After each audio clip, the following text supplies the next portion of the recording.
natin, yung mga tungtungan na lang din ng aparato. Fern, ayusin mo yung buhok mo, nagagalit si Jazz.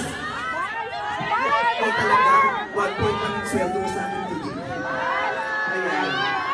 Hi, I love you so much. I love you! Ayan. Fern, ayusin mo yung buhok mo kasi parang ganito yung buhok mo. Hindi ako papayag mo. Ano yung pangalan mo? Crisel. Lisel. Ang daming kinto. Ang daming kwintas na suot. Puro gold. Taga-Canada ka ba o taga-Saudi? Matagal ka na sa Canada? Ilang years na? 10 years. 16 years? More than 10 years. Ano lang? More than 10 years. More than 10 years? Sa teenager ka nung pumunta dito. Kaya more than 10 years. Vice, wag mo ako payin. Nakakaloka ka. More than 10 years ka na dito? Nakakadrive ba ng bukang hangin dito? Oo. Huwag kasi nagbubutan ng walang helmet, ate. Parang nagbubutan ng patalikod. Yung split ends mo, nasa gitna. Gulo nga dapat yung kaya split ends, di ba? Oh, ready na outfit. Eto mga gusto mong gawin. Huwag ka na magtago, ate. Hindi nakita nila na lahat. Bumili ka ba ng ticket sa harapan? Si ate, magmarako sa akin. Alam mo, puon ako. Okay. Picture. Specifically, top of the world. Anong bahagi ng top of the world yung Tagalog song? Top of the world? Tagalog? O sige.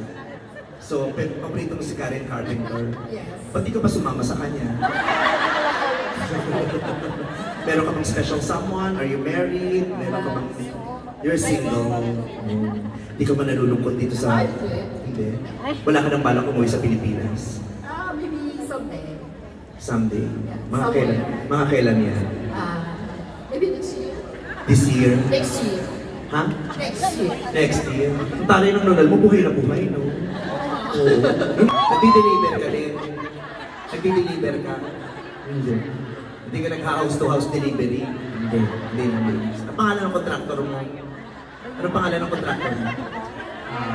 Biskaya! Biskaya! Yung totoo. Please, do not forget you are under oath. Gagawa ng mga bubong at saka lahat. Gumagawa ka ng mga bubong? Eh, ba't mo ka nainitan ka?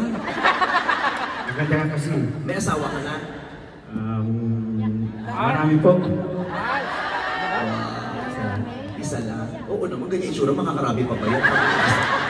Makakano ka na. Nasa asawa mo?